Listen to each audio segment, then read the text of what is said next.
Yama Malian Galga, Jedison Wells here, host of TracyLeonie, a podcast where we use today's voice to let yesterday talk and really unpack those stories that we've been holding on to for years.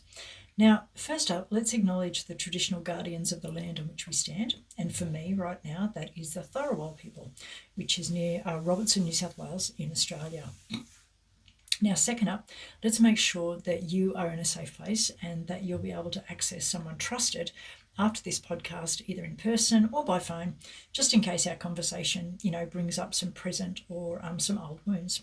And thirdly, but just as importantly, I use the F word quite often, the F word and the C word. So if you aren't comfortable with swearing, I don't use it in every sentence, but it's going to come out and, I'll probably do it without warning. So if you're uncomfortable with swearing, probably not the best podcast for you, or be prepared for it. Probably not great to have the kiddies around either. All right. So today I'm going to take you back to 1977 or 1978. Anyway, I was in grade 4 at Wynnum Central State School. A typical suburban Australian primary school where most kids had been in the same class of kids since grade 1, excuse me included, and where the community had, dads working, mums at home, and all of us trying our very, very best to be part of whatever the hell normal was for suburban Australia. So on this particular day, the teachers had us all very, very excited, because she was involving us in a cooking activity, which was pretty cool for a group of 10-year-olds, right? Now, better than cool for me, because I didn't always get to eat breakfast that often, and I didn't always turn up with lunch. So, the idea of cooking, right, had me salivating. Now, when I say the teacher had all of us involved, I have to give credit here where credit's due. She really tried hard to ensure that all of us, right, 23 kids, 20 to 23 kids, would participate in some way in the enterprise. And she even went outside of the usual suspects, right? So it wasn't chocolate crackles or, cornflake honey joys that we were putting together. We were going to cook Russian caramels, right? Now, there were people who gathered the utensils, there were people who mixed the ingredients, there were special people who got to help the teacher, with the boiling, etc., etc.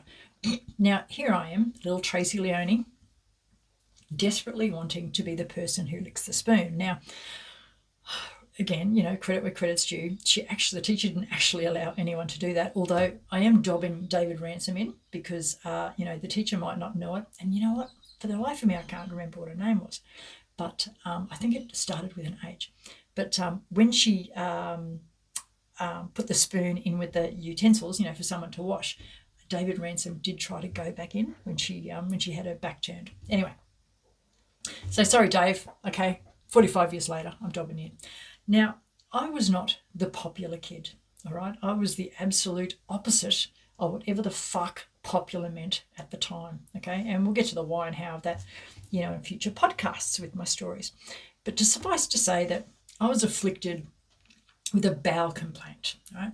Now, in the 1970s, if you had accidents, it was apparently related to your moral character, not some, biological thing that was, not quite right in your body. So all the kids called me Johnston Germs, lovely kids that they were. Anyway, so the teacher wasn't going to put me in a group activity because no one wanted to work with me, right? So I'm given the job of the second transportation, right, of the tray with the cut up pieces of Russian caramel to the fridge, in the teacher's lounge. Okay, so, we would have taken it to the fridge the first time to, when you're making up those slices, you've got to harden them up a bit before you cut them. So that's the first trip. Second trip, is taking it back to the fridge or cut up. And of course, the third trip would be when it all comes back and we all get to eat it. Anyway, so that's what my job ended up being. Now, she didn't tell everyone at the start what all of our jobs would be. Right? We just hung on waiting to hear our name being called. And as the minutes progressed and after the mixing, right, I was getting a little bit anxious because, I don't want to hear my name, called out now. So at the start, I wanted to be the one, that licked the spoon. Once we got past that and no one was allowed to, right, I wanted to be the one that had the shitty job of washing the bowl. Because the thing is, right, if I got that job, that meant that I got to lick the bowl. Now, remember people, I'm 10, right, and I'm hungry, right? So anyway, So the caramel's brought back from the fridge and it's cut into pieces, blah, blah, blah, and we're almost at the end and I'm thinking, yeah, I'm going to be the one that, gets to do the dishes. Anyway, I hear my name called and it's like, oh, right. So, begrudgingly, I start to do this delivery. Now, to put this in perspective, right, if you've gone to primary school in Australia, public primary school, they all look exactly the same, right? The main building looks exactly the same, okay? Now, I only had to go 3 classrooms to get from our classroom right to the teacher's lounge, so very short distance, right? So begrudgingly, tray in hand, I sat down the hallway for the tray's next journey. Now I'm walking slowly and I'm thinking of the gooey caramel, that was in the bowl and how it's dripping down the spoon, And then I looked down at the tray and the pile of pieces and how they, weren't really placed in any sort of pattern. So if I took one, no one would really notice. So I picked one up and I put it in my mouth and it was beautiful, right? Can I just say, right, even today, my most favourite lolly in the whole world is Russian caramel. Anyway, back to the story. I took another one, and then I took another one, and then I took another one. Not in any hunger-induced rage, but slowly, methodically, hypnotically, right? When I arrived at the teacher's lounge, 3 classrooms away, the tray was empty, right? 3 classrooms in, and the tray was empty. Now, I had no idea what to do. I was 10, right? I had no idea what to do, so I did nothing. I just stood there, right, with this tray in my hand, progressively panicking about what would happen when the bell went and who would come in and all those sorts of things. Now, I must have been a while because after what seemed to me like only a few minutes, the teacher came in through the door. And I stood fast in preparation for yelling, or for worse, because back then they still occasionally, whacked you on the bum, even though they, weren't supposed to. But, the funny thing is that she didn't say a word. She gently took the tray from me. Now, I'm not sure where it went, right? And I felt her fingers and a handkerchief, like wiping the caramel, from my cheek. I couldn't face her, right? So I was like turned away. That's just what I felt. And then she said, back to class now. And she never mentioned the incident again.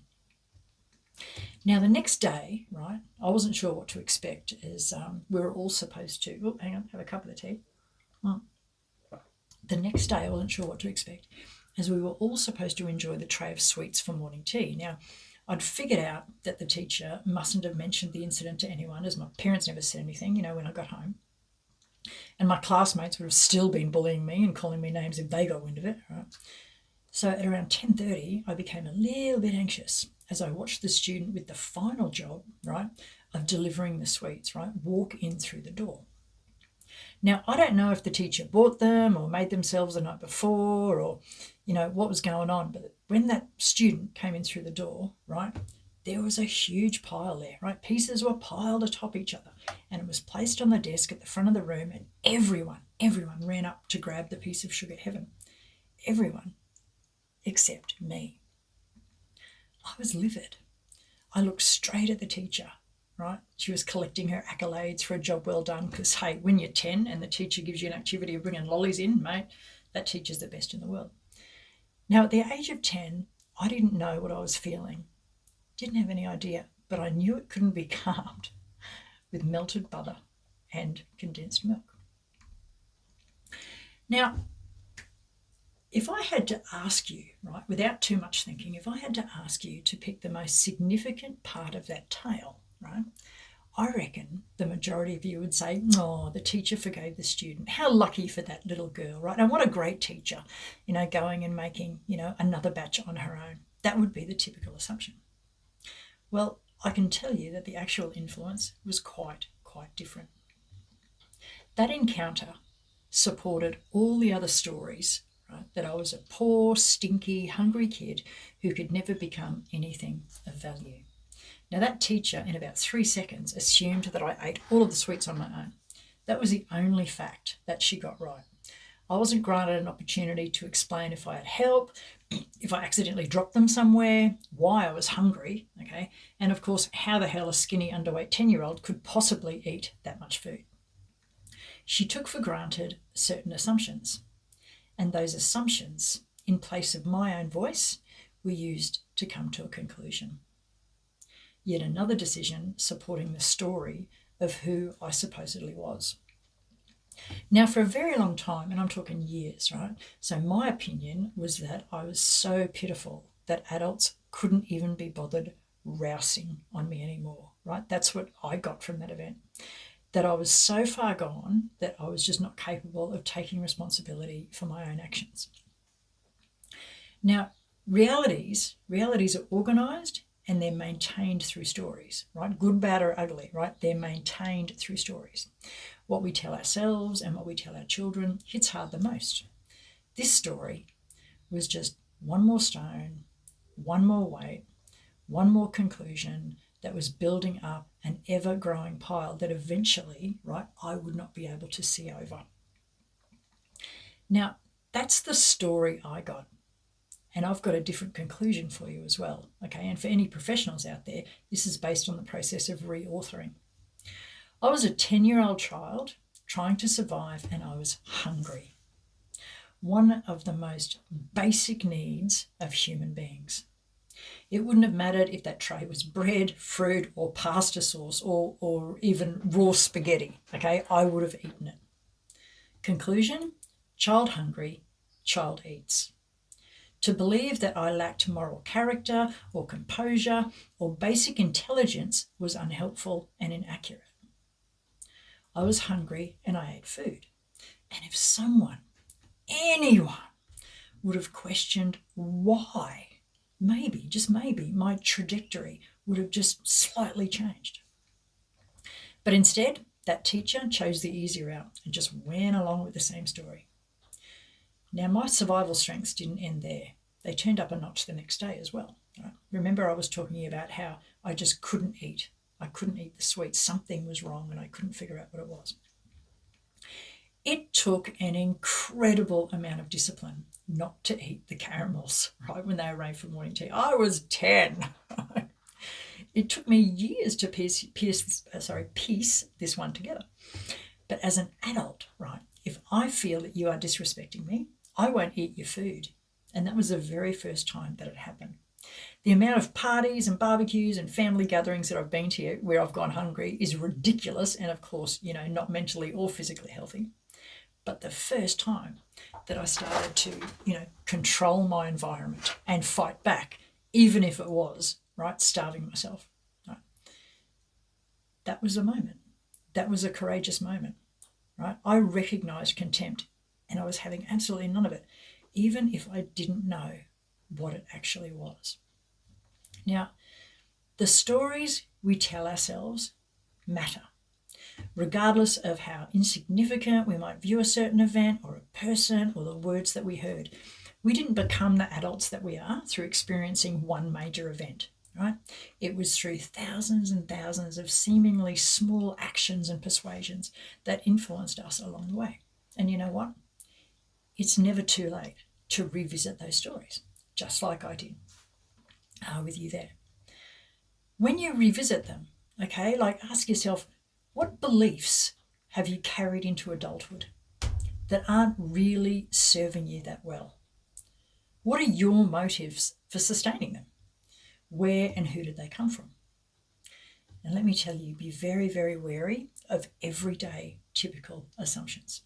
Now, for me, I had to let go of the notion that other people knew what was best for me, that I wasn't capable of taking responsibility for my own actions. I actually let a husband, parent, child, friend, all sorts of different people make the call for a very, very long time, right, about what it is that I should do, with my own life. And then I would complain because I didn't like the outcome, right? Don't get me wrong, the journey to this knowledge, wasn't an easy road. But, realising it changed my life. When I went back and I looked at those stories, I could see that, the story about the caramel was just yet another stone that was supporting this story that, I couldn't take care of myself, which was just rubbish, absolute rubbish. The stories we tell ourselves matter. Well, that's it for today, right? Today's episode, number 1, was brought to you by Hobajing Narrative Practice, my counselling, coaching and healing platform, where you can talk to me face-to-face in Robertson, New South Wales, or you can talk to me through Zoom and phone anywhere else in the world. All services are discounted for mob. I'm a Yawalarai woman, which is a language that I use at the start and the end of this podcast. A transcript of this podcast is available at hobajing.com.au/podcasts. Yalu Malia Galga. I'm glad you walked with me today.